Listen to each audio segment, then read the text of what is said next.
નમસ્કાર, good morning ગુજરાતમાં હું હિતાંશ આપનું સ્વાગત કરું છું અને મારી સાથે છે હર્ષદીપભાઈ. દર્શકો, આપણે રોજ સવારે ઉઠીએ, તમે 15 કે 20 વર્ષ પહેલાંની કલ્પના કરો તો ત્યારે તમને ક્યાંક બેકગ્રાઉન્ડની અંદર સરસ મજાના પ્રભાતિયા સંભળાતા હોય કે કોઈક ગીત સંભળાતું હોય, પરંતુ અત્યારે આપણે ઉઠતા વેત આપણે 8 ઇંચનું એક યંત્ર જેને આપણે મોબાઈલ કહીએ છીએ એ શોધીએ છીએ અને એના ઉપર કાં આપણે સ્નૂઝ બટન દબાવીએ અથવા તો અલાર્મ ઓફ કરતા હોઈએ છીએ. આ એક મોબાઈલના આવવાના લીધે કેટલા બધા આપણી આસપાસના યંત્રો હતા જે ગાયબ થઈ ગયા, તમે કલ્પના કરજો. આ બધા જ વિશે આજે આપણે વાત કરવાના છીએ. આજે આપણી સાથે ટેકનોલોજી એક્સપર્ટ અને જર્નાલિસ્ટ કેવલભાઈ ઉમરેટિયા દૂરદર્શનના સ્ટુડિયોમાં ઉપસ્થિત છે. કેવલભાઈ, ખૂબ ખૂબ સ્વાગત છે આપનું. ધન્યવાદ. કેવલભાઈ, સાવ જેમ સાદી ભાષામાં કહીએ ને તો આ ઘણા બધા યંત્રોને ગળી ગયો એવો આ મોબાઈલ છે. બિલકુલ. આમ જુઓ ને તો બહુ ફાયદાકારક પણ છે અને હાનિકારક પણ છે, પણ એનો ઉપયોગ કઈ રીતના કરવો એ આજે તમારે અમારા દર્શકોને શેર કરવાનું છે. એટલે આમ જુઓ તો અત્યારે આ ટેકનોલોજીના યુગની અંદર રોટી કપડાં મકાન પછીની સૌથી મહત્વની જરૂરિયાત હોય ને તો આ છે. તો અત્યારે ટેકનોલોજીથી અપડેટ રહેવું ખૂબ જરૂર રહેતી હોય, તો ત્યારે કઈ કઈ બાબતોમાં એકદમ લેટેસ્ટ ટેકનોલોજી આપણે જાણવી હોય, કઈ કઈ વસ્તુઓ એવી ટિપ્સ હોઈ શકે કે જે તે ડે ટુ ડે યુઝમાં આપણે વાપરી શકીએ? સૌથી પહેલાં તો તમે કીધું એમ કે બેંકથી લઈને સ્કૂલ, બુકિંગ બધું જ આ ફોનમાં આવી ગયું છે. એટલે ફોન આમ જોઈએ તો એક જીવન જરૂરિયાતની વસ્તુ બની ગયું છે. તો હવે અત્યારે ટેકનોલોજીના ઉપયોગમાં સૌથી ધ્યાન રાખવા જેવી બાબત બે છે. એક તો જે એઆઈ નામનો ચમત્કાર થઈ રહ્યો છે તેનાથી સતત અપડેટ રહેવું જરૂરી છે. એટલા માટે જરૂરી છે કે એઆઈ ટેકનોલોજી સાથે સીધો સંબંધ ધરાવે છે અને સાયબર ક્રાઇમના જે કિસ્સાઓ વધી રહ્યા છે તેમાં સૌથી મોટો ફાળો અત્યારે એઆઈનો છે. બરાબર છે. તો દાખલા તરીકે હાલમાં જ હું મારા વતન સૌરાષ્ટ્રમાં હતો, ત્યાં મેં જોયું કે ત્યાં જે ઓછું ભણેલા લોકો છે તેઓ એના ફોનમાં દાખલા તરીકે ફેસબુક, વોટ્સએપ અને યુટ્યુબમાં એ લોકો એવું માને છે કે આમાં જે આવે એ બધું સનાતન સત્ય છે. એવું ખોટું માનવા તૈયાર જ નથી. હાલમાં જ મહાકુંભમાં જે એઆઈ જનરેટેડ વિડીયો આવ્યા કે એલન મસ્ક દુકાન ઉપર ઊભા છે, ટ્રમ્પ સ્નાન કરી રહ્યા છે, તો એ લોકો બધા એવું જ માને છે કે આ તો સાચું છે. તમે એમની સામે દલીલ કરો કે ના ખોટું છે તે માનવા તૈયાર નથી. એટલે સૌથી પહેલાં તો એ અવેરનેસની જરૂર છે કે સાચું શું અને ખોટું શું. કારણ કે એઆઈના આગમન પછી સાચા અને ખોટા વચ્ચે એની જે ભેદરેખા હતી એ સાવ ભૂસાઈ ગઈ છે. એટલે સૌથી પહેલી ધ્યાન રાખવા જેવી અત્યારે બાબત એ છે કે સોશિયલ મીડિયા ઉપર કે ઇન્ટરનેટ ઉપર જે વસ્તુ આવે છે બધી સાચી નથી. એમાંથી 60% ખોટું છે, માત્ર 40% જ સાચું છે. અને આના કારણે સૌથી વધારે ભોગ ગામડામાં રહેતા લોકો બની રહ્યા છે. કારણ કે એમને આ એઆઈ શું છે એ ખબર જ નથી. એમને એ નથી ખબર કે ચેટ જીપીટીમાં તમે કમાન્ડ આપશો તો એ તમારા માટે એક ફોટો બનાવી નાખશે જે એકદમ સરસ હશે. તમે એમ જોયા જ હશે સોશિયલ મીડિયા ઉપર કે સલમાન ખાન અને ઐશ્વર્યા રાયના લગ્ન થયા હોય તેવા ફોટો લોકો મૂકે છે. તો એ જનરેટેડ છે. હવે એ લોકોને આમ આપણે કહીએ ને એમની પાસેથી અપેક્ષા જ ના રહી શકીએ કે એ વિચારી શકે કે એઆઈથી આવું બધું થઈ શકે. હવે ગામડાનો ખેડૂત છે જે પાણી વાળે છે ખેતરના છેડે, એ ફોનમાં યુટ્યુબ ખોલે અથવા તો ફેસબુક ખોલે, એ તો સાચું જ માનવાનો છો કે આમાં જે આવે છે બધું સાચું છે. બિલકુલ જી. કેવલભાઈ, આપ કઈ રીતે જુઓ છો આ ટેકનોલોજીમાં આવેલા હરણફાળ ગતિને?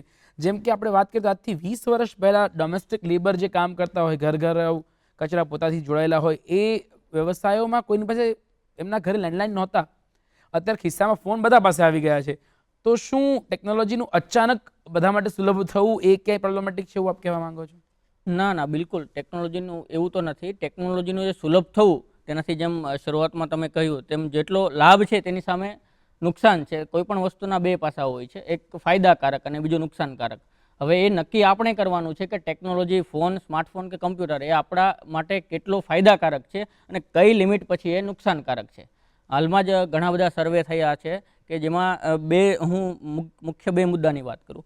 એક તો બાળકોનો જે સ્ક્રીન ટાઈમ વધ્યો છે એના કારણે તેમને ભયંકર માનસિક, શારીરિક બંને રીતે નુકસાન થઈ રહ્યું છે. આ ઓક્સફર્ડથી લઈને હાર્વર્ડથી લઈને અમેરિકાની જે પીડિયાટ્રિક સોસાયટી છે આ બધા લોકોએ સંશોધનોમાં સાબિત કર્યું છે કે આ નુકસાનકારક છે. આમ છતાં અત્યારે મોટાભાગના મા બાપ પોતાના બાળકોને મોબાઈલ આપે છે. તો હવે એમાં બાળકોની ભૂલ ગણવી કે મા બાપની ભૂલ ગણવી એ એક સવાલ છે. હવે બીજી વાત આપણે કરીએ કે ટેકનોલોજીના નુકસાનની, તો અત્યારે આમ જુઓ તો દરેક વ્યક્તિને ફોનની આદત છે કે એમને ફોન વિના ચાલતું નથી. હવે એનું એક કારણ એ પણ છે કે ફોનમાં આટલી બધી સુવિધાઓ મળે છે તો પછી હવે સ્વાભાવિક છે તમે ફોનના એડિક્ટ થઈ જવાના છો. એટલે એ લિમિટ તમારે નક્કી કરવાની છે. કે અને ટેકનોલોજીનો અત્યારે સૌથી તમે કહો છો જે ઉછાળ આવ્યો છે એના બે કારણ છે. એમાંથી એક કારણ તો એ કે સ્માર્ટફોન ને ઇન્ટરનેટ ને એટલું બધું સસ્તું થઈ ગયું છે કે છેવાડાના માણસ સુધી પહોંચી રહ્યું છે. હવે બીજો એમાં પેટા મુદ્દો ગણીએ તો એ છે કે ભાઈ ઇન્ટરનેટ અને સોશિયલ મીડિયામાં આટલો બધો ઉછાળ વપરાશમાં કેમ આવ્યો. ભારત જે આટલી મોટી વસ્તી ધરાવતો દેશ છે, સોશિયલ મીડિયા માટે સૌથી મોટું માર્કેટ છે વિશ્વનું. ફેસબુક હોય, ઇન્સ્ટાગ્રામ હોય કે વોટ્સએપ હોય. એનું એક સૌથી મોટું કારણ એ છે કે ભારતમાં જે રિજનલ લેંગ્વેજ બોલાય છે, હિન્દી, તેલુગુ, ગુજરાતી, મલયાલમ, મરાઠી, આ ઇન્ટરનેટ અને સોશિયલ મીડિયામાં જ્યારથી આ બધી ભાષાઓ ઉપલબ્ધ બની ત્યારથી તેના વપરાશમાં ઉછાળો આવ્યો છે. ખાસ કરીને તમે જે આંકડાઓ જોશો તો છેલ્લા 10 વર્ષમાં ઇન્ટરનેટ અને સોશિયલ મીડિયાના વપરાશમાં જે ઉછાળો આવ્યો છે તેનું સૌથી મહત્ત્વનું કારણ એ છે કે રિજનલ લેંગ્વેજનો ઉપયોગ લોકો કરતા થયા છે. રિજનલ લેંગ્વેજમાં કોન્ટેન્ટ ઉપલબ્ધ થયું છે. આજથી 10 વર્ષ પહેલાં તમે જો તો યુટ્યુબ પર તમને હિન્દી ભાષાના અથવા તો ઇંગ્લિશ ભાષાના વિડીયો વધારે દેખાતા. હવે અત્યારે તમે રીલ્સ ખોલશો તો તમને સૌથી પહેલાં તમારા ફીડમાં ગુજરાતી આવશે, કારણ કે આપણે અહીંયા રહીએ છીએ અને આપણે એ કોન્ટેન્ટ વધારે ફોલો કરીએ છીએ. બિલકુલ. આપ પત્રકાર છો, ઉપરાંત આપ આટલું ટેકનોલોજી વિશે જાણો છો, તો તમે કઈ સવાર પસંદ કરશો, મોબાઈલ સાથેની કે મોબાઈલ વગરની? હું મોબાઈલ વગરની સવાર પસંદ કરીશ. કેમ? માત્ર સવાર નહીં, રાત પણ, સાંજ પણ હું મોબાઈલ વગરની પસંદ કરીશ. કારણ કે એક સ્વાભાવિક છે ટેકનોલોજીનો આટલો બધો ઉપયોગ વધ્યો અને એડિક્શન થયું, તેની સાથે તેના પ્રોટેક્શન માટેના અથવા તો બચાવ માટેના જે પણ નિયમો કે જે આવે ને ડિજિટલ વેલબિંગ કહેવાય છે અથવા ડિજિટલ વેલનેસ, કે ટેકનોલોજી ક્યાં સુધી ફાયદાકારક છે. તો એવું કહેવાય છે ઘણા બધા સર્વેમાં અને ડૉક્ટરો એવું કહે છે કે રાત્રે સુવાના 1 કલાક પહેલાં મોબાઈલનો ઉપયોગ ના કરવો જોઈએ. એનાથી તમારી ઊંઘ સારી આવશે, તમને ઊંઘ પૂરી થશે. જો તમે રાત્રે મોડે સુધી સૂતા જે લગભગ અત્યારે બધાને ટેવ છે કે મોબાઈલમાં જોતાં સૂઈ જાય છે, એના કારણે ઊંઘ ઉપર અસર પડે છે, મગજ ઉપર અસર પડે છે. અને સવારમાં એ જ રીતે ઉઠીને તમે તરત ફોન લેશો હાથમાં તો એક તો ફોનમાં નોટિફિકેશનની રાત ગઈ એટલે ભરમાર આવી જશે, એટલે તમારો અડધો કલાક 1 કલાક એમાં જ નીકળી જશે. એટલે એની અસર પણ તમારા મગજ ઉપર અને તમારું જે સાયકલ છે, day to day cycle, biological clock છે, એના ઉપર પડશે. એટલે સાંજ અને સવાર બંને મોબાઈલ વગરની પસંદ કરવી. કેવલભાઈ, અત્યારે આમ ઓન એન એવરેજ જે સ્ક્રીન ટાઈમ જોઈએ ને તો દરેકનો અંદાજે 3 થી 4 કલાક જેટલો સ્ક્રીન ટાઈમ બિલકુલ રહેતો હોય. હવે આની અંદર એવું થયું કે આ સર્ફિંગની અંદર એક જગ્યાએથી બીજેથી ત્રીજે આવું બહુ સ્વાભાવિક ક્રમમાં જવાતું હોય, પરંતુ આપણે વધારે ફોકસલી જો કામ કરવું હોય તો એવી કઈ એપ્લિકેશન્સ છે કે જે આપણે આપણા મોબાઈલની અંદર વાપરીએ ને તો એનો ઉપયોગ જે આપણને ખૂબ ઉપયોગી હોઈ શકે. જેમ કે ઉદાહરણ તરીકે એક કેલેન્ડર છે, ટાસ્ક નોટ છે, ટુ ડુ લિસ્ટ છે, ઓફિસની અંદર વર્ક કરતા હોય તો એના માટેની અથવા સ્ટુડન્ટ્સ માટે. તો હવે કયા પ્રકારની જે એપ્લિકેશન છે જેનો આપણે ઉપયોગ કરીએ તો આપણી પ્રોડક્ટિવિટી વધારે? આમ તો ઘણી બધી એપ્લિકેશન છે કે બે પ્રકારની છે. એક તો તમે કીધું આ ટુ ડુ લિસ્ટ છે, નોટ્સ છે, બરાબર છે. પછી ફોનના ઉપયોગને કંટ્રોલ કરવા માટેની પણ અત્યારે ઘણી બધી એપ્લિકેશન અવેલેબલ છે ગૂગલ પ્લે ઉપર કે અથવા તો એપ સ્ટોર ઉપર તમે સર્ચ કરશો, બરાબર. તો પણ તમારા સ્ક્રીન ટાઈમને ઘટાડવા માટેની જે તમને હું એક ટીપ આપું છું એ જે ફોનમાં જ રહેલી છે. તમારે થર્ડ પાર્ટી એપ ઇન્સ્ટોલ કરવાની જરૂર નથી. એન્ડ્રોઈડ હોય કે એપલ ફોન હોય તેમાં તમે સેટિંગમાં જઈને સર્ચ કરશો સ્ક્રીન ટાઈમ, એટલે તમને તમારો જે સ્ક્રીન ટાઈમ છે કે ભાઈ ઇન્સ્ટાગ્રામ તમે આજે કેટલું વાપરો, ઓન એન એવરેજ આ વીકમાં તમે કેટલું વાપરો છો, અથવા તો મહિનાની એવરેજ તમારી શું છે, તો એ ટાઈમ આવી જશે. અને તમે ત્યાં લિમિટ સેટ કરી શકો છો કે ભાઈ મારે ઇન્સ્ટાગ્રામ રોજે અડધો કલાક જ યુઝ કરવું છે. તો પછી અડધો કલાક પછી તમને તરત નોટિફિકેશન આવશે કે ભાઈ તમારા આજના દિવસનો અડધો કલાક થઈ ગયો છે. તો તમને એટલીસ્ટ માઇન્ડમાં રહેશે. જો કોઈ પણ દાખલા તરીકે કરિયાણાની દુકાન કોઈ ચલાવે છે, બરાબર, એ શું ઈચ્છે કે વધારેમાં વધારે ગ્રાહક મારી પાસે આવે. તો એમ જે આ ફેસબુક છે, વોટ્સએપ છે કે ઇન્સ્ટાગ્રામ છે, આપણે બધા એના ગ્રાહક છીએ. તો એ બધા એવું જ ઈચ્છે કે વધારેમાં વધારે લોકો વધુમાં વધુ સમય એના ઉપર સ્પેન્ડ કરે, તો જ એમની કમાણી વધશે, તો જ જાહેરાત એમ કમાણી. હવે આપણે ત્યાં એટલો સમય વિતાવો કે નહીં વિતાવો એ આપણે નક્કી કરવાનું છે. બિલકુલ. આ એપ્લિકેશનની તો આપણે વાત કરી, પરંતુ અત્યારે જોયું કે આપણા પ્રધાનમંત્રીજી પેરિસની અંદર ગયા અને એઆઈ સમિટની અંદર એમણે ભાગ લીધો. એઆઈ એક બહુ ઇમર્જિંગ ટેકનોલોજી છે. એટલે અત્યારે આપણે જોઈએ કે ચેટ જીપીટી અને ઇમેજીસ બનાવવામાં તો એઆઈનો ઉપયોગ થાય છે જ, બિલકુલ. પરંતુ એવી બીજા કયા કયા આગળ જતા એવી સંભાવનાઓ દેખાય છે કે ત્યાં પણ એઆઈનો ઉપયોગ જે સામાન્ય લોકો, કોમન લોકો એનો ઉપયોગ કરીને પોતાના કામને સરળ બનાવી શકે? 2022માં ચેટ જીપીટી આવ્યું છે, બરાબર છે. 2022માં ચેટ જીપીટી આવ્યું ત્યારે એટલી બધી હોહા કે હોબાળો ના થયો, કારણ કે કોઈને ખબર નહોતી. 1 વર્ષ પછી 2023માં કોમન પીપલ, સામાન્ય લોકોના હાથમાં ચેટ જીપીટી આવી કે ભાઈ આવી કોઈ વસ્તુ છે. અને ચેટ જીપીટી પણ ત્યારે એના સ્ટાર્ટિંગ ફેઝમાં હતું, એટલે એટલું બધું પેલું. અત્યારે તો ચેટ જીપીટી 4o કે જેનું જે લેટેસ્ટ છે અને મિની એ પણ આવી ગયું છે. તો હવે ચેટ જીપીટી આમ જોઈએ ને તો પેલો અલાદીન સિરિયલમાં પેલો જીન આવતો કે તમે એની પાસે જે માંગો એ થઈ જાય. ચેટ જીપીટી બિલકુલ એ જ છે. તમે માત્ર કમાન્ડ નાખો કે ભાઈ ઇમેજ બનાવી છે તો તમને ઇમેજ બનાવી આપશે. તમે એમ કહો છો મારા માટે કવિતા લખો, એ પણ ગુજરાતીમાં, કે ભાઈ મારે મારી ગર્લફ્રેન્ડને પ્રપોઝ કરવી છે, તે તમને સરસ કવિતા લખીને આપશે. એમાં પણ તમે એમને કહેશો કે મારે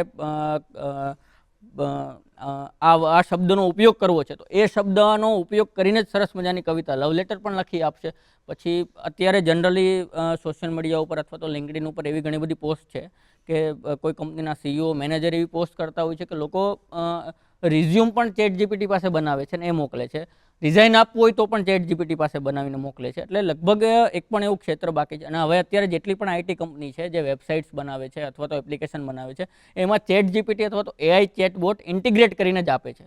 અને મોટાભાગે અત્યારે સૌથી મોટી ક્રાંતિ તો એ આવી છે generative AI. Chat GPT basically generative AI છે. એના જો કે ઘણા બધા સ્વરૂપ છે. દાખલા તરીકે મેટાએ પણ ટ્રાય કરી છે. પછી આપણે ગુજરાતના પ્રણવ મિસ્ત્રી છે, એમણે ચેટ સૂત્રા નામથી ચેટ જીપીટી જેવું જ એક મોડેલ બનાવેલું છે. પછી હાલમાં જ ચીનનું આવ્યું ડીપસીક. તો આ બધી જનરેટિવ એઆઈ છે. તો હવે તમામ લોકો જે અત્યારે આપણે કસ્ટમર કેરનું સેક્ટર છે, તેમાં તમે એરટેલની વેબસાઇટ ઉપર જશો તો ત્યાં તમને પોપઅપ આવશે કે અમારા કસ્ટમર કેર સાથે વાત કરો, જ્યાં તમારા સવાલના જવાબ મળશે.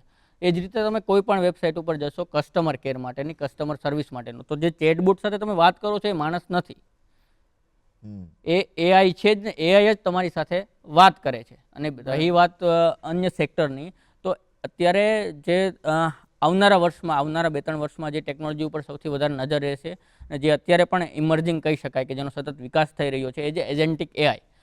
એજન્ટિક એઆઈ એટલે તમને સરળ શબ્દોમાં કહું તો ચેટ જીપીટી જેવી જે જનરેટિવ એઆઈ છે, એનું કામ એ છે કે તમારા આદેશનું પાલન કરવાનું. કે તમે એમને કીધું મને આ લેટર લખી આપો તો એ લેટર લખી આપશે. એ એનાથી આગળ કંઈ નહીં વિચારે. તમે કમાન્ડ આપશો એટલું કામ કરશે. હવે એજન્ટિક એઆઈ એ છે, એ એવી વસ્તુ છે કે જે પોતાની જાતે સમજીને નિર્ણય લેવા માટે સક્ષમ હશે. એટલે આપનું એવું કહેવું છે કે જો મારા બોસ સાથે મારી તકરાર થઈને એને ખબર પડી તો એ ઓલરેડી મને સજેસ્ટ કરશે કે રિઝ્યુમ તારું નવી જગ્યાએ મોકલ. યસ, એ સજેસ્ટ કરશે. દાખલા તરીકે તમારું આખું શેડ્યુલ છે આખા દિવસનું, તો જો એને તમે એજન્ટિક એઆઈને પહેલેથી કમાન્ડ આપેલા હશે તો એ તમારા મેલનો એક્સેસ એની પાસે હશે, તો એ જાતે નક્કી કરશે કે કયો મેલ ઇમ્પોર્ટન્ટ છે અને કયો મેલ ઇમ્પોર્ટન્ટ નથી. કયા મેલનો તાત્કાલિક જવાબ આપો તો જવાબ ડ્રાફ્ટ કરી આપશે. તમે ઓકે કહેશો તો તરત એ સેન્ડ કરી દેશે. આ એજન્ટિક એઆઈ છે. તો હિતાંશભાઈ જે શરૂઆતમાં કહ્યું કે આ 8 ઇંચનું જે યંત્ર છે સેલફોન, એ બહુ બધા યંત્રોને ગળી ગયું છે. તો તમે એવું પણ માનશો કે બધા માણસો નોકરીઓ પણ ગળી જશે? આમાં પણ બે સાઈડ છે કે તમે જૂનો ઇતિહાસ જુઓ, કોઈ પણ ઔદ્યોગિક ક્રાંતિથી માંડીને અત્યાર સુધીનો, કે ઉદ્યોગો અને યંત્રોએ જે માણસોની નોકરી લઈ લીધી છે એ ફેક્ટ છે. પણ સામે નવી ટેકનોલોજી નવી નોકરીને જનરેટ પણ કરે જ છે. એ આના કરતાં પ્રમાણ ઓછું હશે એ કહી શકાય, પણ એવું કહેવું કે બધું ખાઈ જશે એ વાત અત્યારે હાલના તબક્કે તો ખોટી છે. કારણ કે એમાં પણ ટેકનોલોજી પાછળ, કારણ કે આ જે ઝડપથી ટેકનોલોજી કામ કરી રહી છે તેના પાછળ હજારો સર્વરો, ડેટા ને બધું ઘણી બધી પ્રોસેસ હોય છે જે આપણે અજાણ છીએ એટલે આપણને નથી ખબર. કેવલભાઈ, આ આપે જે બધી જ વાત કરીને આમાં છે ને કોઈ પણ વ્યક્તિની પ્રાઇવસી અથવા સુરક્ષા એ ખૂબ મેટર કરતી હોય. બિલકુલ. તો એ સુરક્ષિત રહે વ્યક્તિ પોતાની રીતે, તો એણે કઈ કઈ બાબતોનું ધ્યાન રાખવું જોઈએ? પહેલી વાત તો એ કે અત્યારે એઆઈના જમાનામાં આપણે બધા એટલું જે માની લઈએ કે પ્રાઇવસી નામની કોઈ વસ્તુ છે નહીં, એ આપણા બધા માટે સારું છે. પ્રાઇવસી જેવું કશું હવે અત્યારે છે નહીં. આમ છતાં પણ જે પ્રોટેક્ટની તમે વાત કરો છો એ જરૂરી છે. કે એના માટે 2-3 ટિપ્સ એ છે કે એક તો પાસવર્ડ અમુક મહિના થાય એટલે તમામ બધા એકાઉન્ટના પાસવર્ડ બદલી નાખવાના. આ સૌથી પહેલી શરત છે. બીજી શરત એ છે કે મોટાભાગના લોકોને ખબર નથી હોતી કે જે ચોર છે ને એ તમારા ફોનમાં જ હોય છે અને તમે એનાથી અજાણ છો. તમે કોઈ પણ નવી એપ્લિકેશન ડાઉનલોડ કરો તો સૌથી પહેલાં શું માગશે? પરમિશન માગશે. હવે તમે મોટાભાગે આપણે જોતા નથી ને અલો બધી પરમિશન આપી દઈએ છીએ. હવે તમે એ નથી વિચારતા કે કેલ્ક્યુલેટરની એપ તમે ડાઉનલોડ કરી છે તો એને તમારા ફોટોનો અથવા તો કોન્ટેક્ટનો એક્સેસની શું જરૂર છે? આમ છતાં આપણે અલો આપી દઈએ છીએ. અને આમાં બીજી એક વાત તમને કહું, બીજો એક કિસ્સો મારા ધ્યાનમાં આવે છે કે મોટાભાગના આપણે બાળકોને જે ફોન આપીએ છીએ ને તો બાળકો એમાં ગેમ ડાઉનલોડ કરે છે. તમે બાળકને ફોન આપી દીધો પછી તમે ધ્યાન નથી રાખતા કે એમાં શું કરે છે. કોઈ પણ ગેમ ડાઉનલોડ કરી લીધી, હવે 6 વર્ષના બાળકને નથી ખબર કે એ ગેમ ઓથેન્ટિક છે કે નહીં, કારણ કે અત્યારે એપ સ્ટોર ઉપર અને પ્લે સ્ટોર ઉપર લાખોની સંખ્યામાં સ્કેમ માટેની એપ્લિકેશનો બધી ઉપલબ્ધ છે જે સ્કેમર દ્વારા અપલોડ કરવામાં આવે છે. હવે એ બાળકે કોઈ ગેમ ડાઉનલોડ કરી અને એણે તમારા એસએમએસનો એક્સેસ માંગ્યો અને બાળક તો અલો જ આપશે કારણ કે એને ગેમ રમવાની ઉતાવળ છે. હવે એસએમએસમાં તમારો ઓટીપી આવ્યો તો પછી એ સીધો સ્કેમર પાસે જ જશે. એટલે ખાસ કરીને આ જે માતા પિતાને નથી ખબર કે હમણાં જ આ પ્રકારનો કિસ્સો બન્યો છે કે ભાઈ બાળકે એપ્લિકેશન ડાઉનલોડ કરી ગૂગલ પ્લે સ્ટોરમાંથી. હવે એમાં કંઈક પોપઅપ આવ્યું જે એડલ્ટ પોપઅપ હતું, 18+, કંઈક પોનની કે એવું કંઈક હતું. એણે અલો આપી દીધું કે જે કર્યું હે. તો હવે જે એમના ફાધર હતા એમને ગૂગલની લીગલ નોટિસ આવી કે તમે ચાઇલ્ડ પોર્નોગ્રાફીમાં ઇન્વોલ્વ છે એટલા માટે તમારું ગૂગલ એકાઉન્ટ બ્લોક કરવામાં આવે છે. કેવલભાઈ, આપણા ભારત સરકારનું નવું મંત્રાલય જે ઇલેક્ટ્રોનિક્સ ઇન્ફોર્મેશન ટેકનોલોજી માટે હમણાં જ નવનિર્મિત છે, એના આવવાથી તમને શું લાગે છે પોલિસીઝમાં કે સિક્યોરિટી બાબતે કે આ બધા જે સ્કેમ્સ થઈ રહ્યા છે એ બાબતે કોઈ ચેન્જીસ આવશે? નક્કર તમે શું જોઈ રહ્યા છો? આવશે, બિલકુલ આવશે. સરકારનું આ જે મંત્રાલય છે ઘણા પ્રયાસ કરી રહ્યું છે ખાસ કરીને લોકો સુધી પહોંચાડવાનું કે ભાઈ આવી રીતે સ્કેમ થઈ રહ્યા છે, સ્કેમ થાય તો શું કરવું, અને સ્કેમ થયા પછી ઘણી બધી રકમ પણ લોકોને પાછી મળી રહી છે. સ્કેમની રકમ જ એટલી વિશાળ છે તેની સામે તો કંઈ ગણી ના શકાય, પણ ઘણા પ્રયત્નશીલ છે. પણ સૌથી મોટી વાત એ છે કે લોકોને, મેં તમને કીધું એમ, ગામડામાં લોકોને ખબર જ નથી કે એમની સાથે સ્કેમ થઈ ગયું છે. જ્યાં સુધી એમને એ જાગૃતિ નહીં આવે કે અમારી સાથે સ્કેમ થયું છે અથવા તો આ સ્કેમ છે તો સરકાર પણ શું કરી શકશે એમાં? બિલકુલ બિલકુલ. તો દર્શકો, આપણી ટેકનોલોજી, સાયબર સુરક્ષા અને આર્ટિફિશિયલ ઇન્ટેલિજન્સને લઈને પણ આપણી વાતચીતનો દોર આગળ ચાલુ રહેશે. અત્યારે સમય થયો છે એક બ્રેકનો. લઈશું એક નાનકડો વિરામ.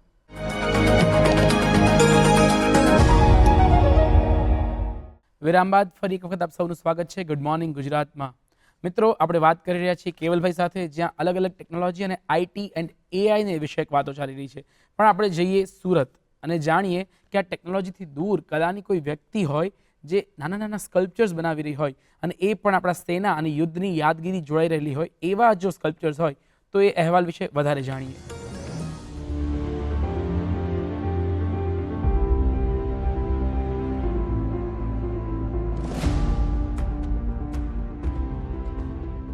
નાનપણમાંથી જ હું મિલિટરી વિશે બહુ મને ક્યુરિયોસિટી હતી અને ઈચ્છાથી જોડાવાની. મેં 2 વર્ષ એનસીસી બી કર્યું. મારું ડ્રોઈંગ બી બહુ જ સરસ હતું અને એ લઈને હું આગળ વધવા માંગતો હતો. પણ પછી મેં આર્કિટેક્ચર કર્યું અને આર્કિટેક્ચરમાં મોડલ અને મટીરિયલ જોડે કામ કરતાં કરતાં મિનિએચર વિશે ખબર પડી અને ત્યારે ખ્યાલ આવ્યું કે ભારત વર્ષની બહાર બીજા કન્ટ્રીઝમાં બી આવું બધું મિનિએચરનું કામ ઘણું બધું થાય છે, જેનાથી લોકો પોતાની હિસ્ટ્રી, એનું કલ્ચર અને એમના જે ટ્રેડિશન્સ છે એ જાળવીને રાખે છે. તો ત્યારે મેં વિચાર્યું આપણે અહીંયા બી એ થવું જોઈએ, કારણ કે મિલિટરી વિશે ઘણીવાર લોકોને ખબર એટલી ડિટેલમાં હોતી નથી, સ્ટોરીઝ ખબર નથી હોતી. એના માટે મેં વિચાર્યું કે આ એક શરૂ કરીએ તો ઇન્ટરેસ્ટિંગ એક થઈ શકે છે. નાનપણથી મળેલ એક્સપોઝરથી અભિજીતભાઈને મિનિએચર સ્કલ્પચર બનાવવાની પ્રેરણા મળી અને શરૂઆત થઈ સ્કલ્પચર્સથી સ્ટોરીઝ કહેવાની. હમણાં સુધી મેં ફર્સ્ટ વર્લ્ડ વોર એટલે પ્રથમ વિશ્વયુદ્ધથી લઈને કારગિલ યુદ્ધ, પછી હમણાં મોડર્ન કન્ટેમ્પરરી જેટલા કાઉન્ટર ટેરરિઝમના એક્સરસાઇઝીસ ચાલતા હોય, યુદ્ધ અભ્યાસો ચાલતા હોય, એના મોડર્ન બધા વ્હીકલ સુધી મેં બનાવેલા છે.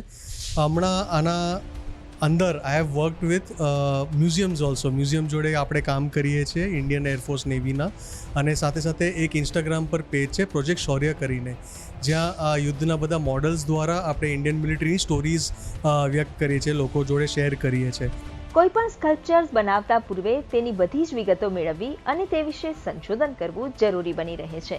જેથી ઓથેન્ટિક કલાકૃતિ બની શકે. કોઈ બી મોડલ શરૂ કરતાં પહેલાં એના વિશે રિસર્ચ કરવું પડે છે, એનું ઇક્વિપમેન્ટનું કરેક્ટ હિસ્ટોરિકલ એક્યુરેસી ચેક કરવી પડે છે, અને એના વિશે કોઈક ઇન્ટરેસ્ટિંગ સ્ટોરી નીકળતી હોય તો એ સ્ટોરી વિશે થોડીક જાણ કરવી પડે છે. અને પછી એનું સાઇઝ કેટલું મોટું હોવું જોઈએ, કેટલું નાનું હોવું જોઈએ, સ્કેલ, અને એ પ્રમાણેનું પોસ્ચર, અને એના પછી એનું બનાવવાનું શરૂ થાય. સ્કલ્પ્ટ કરતા હોય મોડલને, ફિગરિંગ્સને, તો સ્કલ્પ્ટિંગ ક્લેથી કરીએ, અને અથવા કિટ્સ હોય એને ઇન્ડિયન આર્મી, ઇન્ડિયન મિલિટરી પ્રમાણે બનાવીને એને મોડિફાઈ કરવું પડે છે. આશરે 2 સપ્તાહથી 1 મહિના સુધી બી લાગી જાય, જેમાં સિમ્પલ મશીન્સથી હોઈ શકે, એમાં મશીન્સને સ્કલ્પચરનું મિક્સ બી હોઈ શકે, ઘણી વસ્તુને મોડિફાઈ બી કરવી હોય તો. સો 2-3 વીકથી 1 મહિનો સુધીનો ટાઈમ ગાળો નીકળી જાય છે. સ્કલ્પચર્સ વડે રજૂ થતી સશસ્ત્ર દળની રોચક વાતો મુલાકાતીઓના મનમાં અનેક નવા પ્રશ્ન જન્માવી અને તેના જવાબ મેળવવા તેમને ઉત્સુક કરે છે. ઘણીવાર સ્ટુડન્ટ્સ જોતા હોય છે નાનપણથી, એટલે ફર્સ્ટ સ્ટેન્ડર્ડના સ્ટુડન્ટ બી હોય અને કોલેજના સ્ટુડન્ટ બી હોય, એ લોકો એટલા ઉત્સુકતાથી એ લોકો પૂછે કે જોઈને કે આ મોડલ કઈ રીતે છે, અથવા એની હિસ્ટ્રી શું છે, એની ટેકનોલોજી શું છે.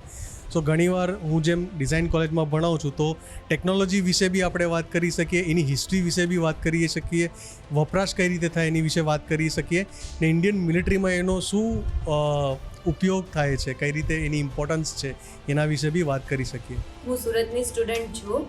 મને મિનિએચર બધા મિલિટરીના ઓબ્જેક્ટ મોડલ જોઈને એકદમ આમ સારું ફીલ થયું. મને એનાથી હિસ્ટ્રી ને બધું જાણવા મળ્યું છે, અને એ જોઈને આમ મને એવું બી થયું કે હા, જો આપણે હિસ્ટ્રીમાં થોડું આગળ સુધી જઈ શકીએ છીએ, જેના લીધેથી આપણને બહુ સારી આગળ જઈને જાણકારી બી મળી શકે છે, અને આપણને ખબર પડે કે આપણે શું હજુ આગળ કરી શકીએ. બહુ સરસ કામ હતું, અને આગળ મને પણ એવું છે કે હું પણ એને બનાવું, મેં પણ હજુ વધારે જાણવાની કોશિશ કરું એને હિસ્ટ્રી પણ બહુ ફાયદા છે કે હું પણ આગળ હજુ ડિટેલમાં જઈને એને કરી શકું. તો કઈ રીતે એક આર્ટિસ્ટ એ પોતાના સ્કલ્પચર થ્રુ શૌર્ય અને વીરતાનો રસ આપણા સૌ સુધી પહોંચાડી રહ્યો છે, અને માધ્યમની વાત છે કે મારે આ વીર રસને કયા માધ્યમ થકી તમારા સુધી પહોંચાડવો છે. તો કેવલભાઈ, કેવો પ્રશ્ન થાય છે કે તમારું માધ્યમ જે ઇલેક્ટ્રોનિક્સ મીડિયા અને એ રહ્યું છે, એને તમે પ્રિન્ટ મીડિયમ થકી લોકો સુધી પહોંચાડવામાં કેવી કેવી ચેલેન્જીસ ફેસ કરો છો? અત્યારે ચેલેન્જીસ તો બહુ મોટી છે, કારણ કે ખાસ કરીને જે યુવા વર્ગ છે એમને એ વાંચનથી દૂર છે, અને મોટાભાગે હવે એ ન્યૂઝપેપર વાંચે છે, એવું નથી કે નથી વાંચતા, પણ એ મોબાઈલમાં વાંચે, ઈ પેપર વાંચે છે, એવું પુસ્તકો પણ વાંચે છે, પણ ઈ બુક વાંચે છે અથવા તો PDF સ્વરૂપે વાંચે છે. ખાસ કરીને જે જેન ઝી છે એમના માટે પ્રિન્ટ શબ્દ થોડો સમજવો અઘરો છે, અને એ એટેન્શન સ્પાન એટલો બધો ઓછો છે કે કોઈ એક પુસ્તક કે કોઈ વસ્તુ વાંચવાવાળા વાંચે છે, પણ મોટાભાગે એવું છે કે એવો વાંચનથી દૂર છે. વાંચે છે પણ બધું મોબાઈલમાં વાંચે છે, સમાચાર વાંચશે, કોઈ આર્ટિકલ વાંચશે કે કોઈ પુસ્તક વાંચે, પણ મોબાઈલમાં વાંચે છે. એમને બધું ડિજિટલ સ્વરૂપે જોઈએ છે, કારણ કે પ્રિન્ટની દુનિયાથી તેઓ દૂર છે. એમાં એમનો પણ કોઈ વાંક નથી, કારણ કે તેઓ એવા સમયમાં જન્મ્યા અથવા તો ઉછેર થયો જ્યારે આ ટેકનોલોજીની ઉત્ક્રાંતિ થઈ હતી. આપણે 1990ના જનરલી જે બાળકો છે એમણે લેન્ડલાઇન ફોન પણ જોયો છે અને મોબાઈલ ફોન પણ જોયો છે, એટલે આપણા માટે તો બધું બંને બાજુ આપણે કહીએ ને, બંને હાથમાં ગોળ છે કે જે કહીએ, પણ એમના માટે તો આ ટેકનોલોજી જ સર્વસ્વ છે, એટલા માટે એમના માટે તો ડિજિટલ જ બરાબર છે બધું. કેવલભાઈ, આપણે જોતા હોઈએ કે જેમ આપણે એક વાત કરી કે ભાઈ શું ન કરવું, એવી રીતના આર્ટિફિશિયલ ઇન્ટેલિજન્સની જ્યારે વાત આવે શું, અને એમાં પણ તમે જે એક નવું અપડેટેડ વર્ઝનની વાત કરી, અત્યાર સુધી આપણે ફોટો ને ટેક્સ્ટ તો થતા હતા, વિડીયો પણ એવા અમુક આવતા હોય છે, તો એ આઈડેન્ટિફાય કઈ રીતના કરવું કે આ ફેક વિડીયો છે? સૌથી પહેલાં તો વિડીયો આઈડેન્ટિફાય, તમને ગળે ના ઉતરે એવો કોઈ વિડીયો હોય ને, કે ભાઈ દાખલા તરીકે સલમાન ને ઐશ્વર્યાના લગ્નનો કોઈ વિડીયો આવે તમારી સાથે કે ભાઈ સલમાને શેરવાની પહેરી છે ને ઐશ્વર્યા દુલ્હન બનીને એવો કોઈ વિડીયો આવે છે, તો તરત તમને લાઇટ થવી જોઈએ કે આમાં કંઈક લોચો છે, તરત જ લાઇટ. દાખલા તરીકે ડોનાલ્ડ ટ્રમ્પ સંગમમાં ડૂબકી લગાવતા હોય તો તમને તરત એટલી તો ખબર પડવી જોઈએ ને કે ભાઈ આ તો અશક્ય વસ્તુ છે, અને કદાચ આવું કરે તો પણ એ બીજા માધ્યમોમાં તો આવે ને, કે ભાઈ ખાલી વોટ્સએપ ઉપર કે ફેસબુક ઉપર થોડું ફરે, એ સમાચારોમાં પહેલાં આવે. એટલે સૌથી પહેલાં તો આવું કંઈક અજુગતું લાગે ને એટલે તરત સાવધાન થઈ જવાનું. અને બીજી કે આવું કંઈ વિડીયો કોઈ આવે છે, બરાબર છે, દાખલા તરીકે એઆઈના વિડીયોથી સ્કેમ કઈ રીતે થાય એનું બીજું ઉદાહરણ આપું. હાલમાં જ હાલમાં એટલે કે દિવાળી પહેલાં અનંત અંબાણીનો એક વિડીયો સર્ક્યુલેટ થયો હતો કે એમાં જે શેર બજાર માટેની કોઈ ટિપ્સ આપતો હતો, જે વિડીયો ફેક હતો કે ભાઈ મેં આ પ્લેટફોર્મ ઉપર રોકાણ કર્યું છે ને એના કારણે હું અત્યારે અમીર બન્યો છું, એવું એ વિડીયોમાં બોલતો હતો, જે બેઝિકલી ફેક હતો. હવે ફેક હતો એ અમુક લોકોને ખબર હતી અથવા તો જે જાણકાર હશે એને ખબર છે, બાકીના જે લોકો એની વાતમાં આવીને એ પ્લેટફોર્મ ઉપર રોકાણ કરી દે તો એમના પૈસા તો ગયા. એટલે આવો કોઈ ટ્રસ્ટ કરતાં પહેલાં, દાખલા તરીકે કોઈ સેલિબ્રિટી અચાનક કોઈ વસ્તુની એડવર્ટાઇઝ કરવા મળે તો સાવધાન થઈ જવાનું કે ભાઈ આ તો કઈ રીતે કરી શકે એમ. બીજી વસ્તુ કે ક્રોસ ચેક કરવાનું, કારણ કે આવી કોઈ મોટી ઘટના બને છે તો એ ન્યૂઝ પ્લેટફોર્મ ઉપર હશે ને હશે જ. તો તમે 2-3 ન્યૂઝ પ્લેટફોર્મ ઉપર જઈને જુઓ કે ભાઈ ખરેખર આવી ઘટના બની છે કે નથી બની. અને બીજું કે એઆઈ અત્યારે એટલું બધું પાવરફુલ નથી. અમુક જે છે એ છે એના તમારે પૈસા ચૂકવવા પડે છે, બાકી હજુ એટલું બધું પાવરફુલ નથી કે ભાઈ કોઈ વિડીયો હોય તો એમાં તમે ધ્યાનથી જુઓ ને એકદમ, તો ચહેરાના હાવભાવ હોય અથવા તો એક કાન હોય એક કાન ના હોય, 5ને બદલે 6 આંગળીઓ હોય છે. આવું બધું તમને થોડું ધ્યાનથી નિરીક્ષણથી જોશો ને તો ખ્યાલ આવશે કે ભાઈ આ તો એઆઈ જનરેટેડ છે. એટલે આવી બધી ઝીણી ઝીણી વાતોનું ધ્યાન રાખશો તો ખબર પડી જશે. અને સૌથી મહત્ત્વની વાત કે આવું કોઈ કોન્ટેન્ટ વોટ્સઅપ ઉપર તમને કોઈ કોન્ટેન્ટ આવ્યું છે, કોઈ વિડીયો આવ્યો છે, એને આગળ મોકલવું એ તમારી જવાબદારી નથી. એનાથી તમને પુણ્ય નહીં મળે પણ લોકો હેરાન થશે. એટલે જ્યાં સુધી તમે ચોક્કસ ના થાવ સોર્સ વિશે ત્યાં સુધી એને ફોરવર્ડ કરવાનું બંધ કરી દો. લોકો આ વાત નથી સમજતા, આમ જ એ બધું આગળ વધતું રહે છે. બિલકુલ ખરી વાત છે.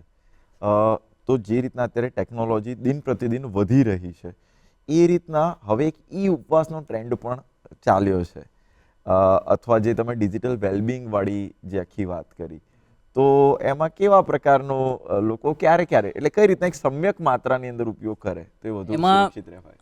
એમાં જનરલી એવું હોય છે કે અત્યારે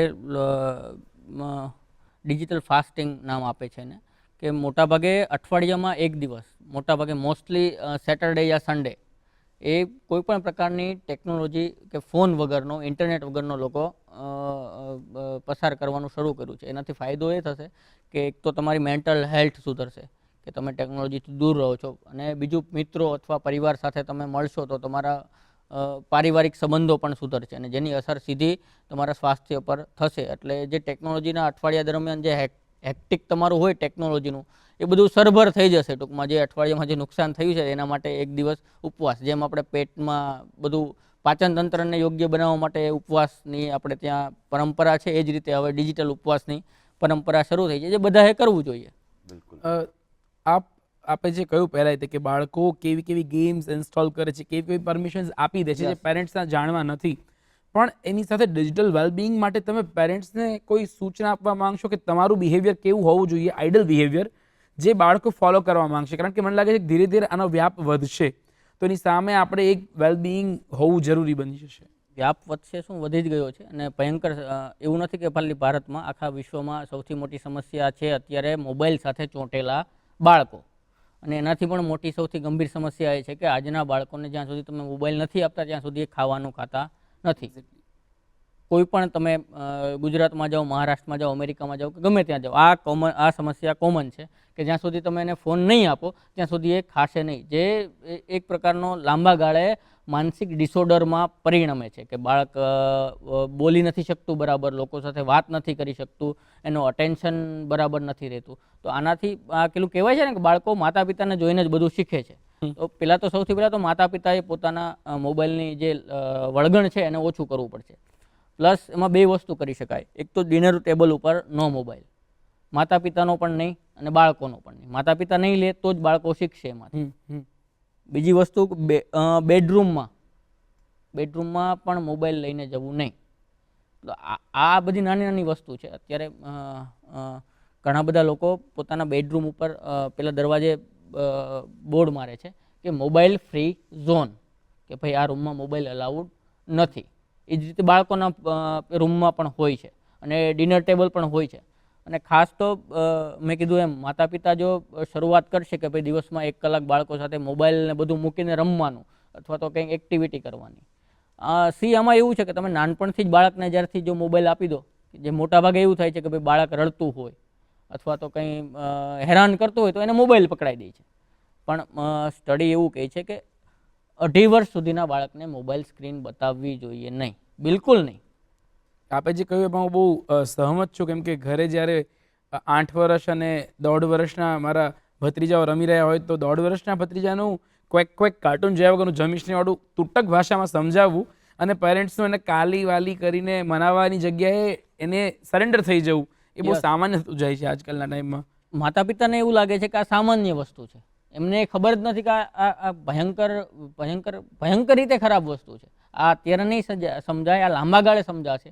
આની અસર એવું છે, ઘણા બધા સર્વેસ કે સ્ટડીઝમાં હું તમને કહું છું એમ કે 2.5 વર્ષના બાળક સુધીને બિલકુલ મોબાઈલ નહીં આપવાનો. 2.5 થી 5 વર્ષનું જે બાળક છે એમને દિવસમાં અડધો કલાક અથવા તો 1 કલાક ફોન આપવાનો, એનાથી વધારે નહીં, એ પણ સ્ટડી પર્પઝ માટે, કે ગેમ રમવી કે એવું કંઈ કરવું કે એવું નહીં. કેવલભાઈ, આજે આપે આર્ટિફિશિયલ ઇન્ટેલિજન્સ અને ટેકનોલોજી વિશેની જે આપે વાત કરી અને ગુડ મોર્નિંગ ગુજરાતના આજના આપણા કાર્યક્રમમાં આપ આવ્યા, આપનો ખૂબ ખૂબ આભાર.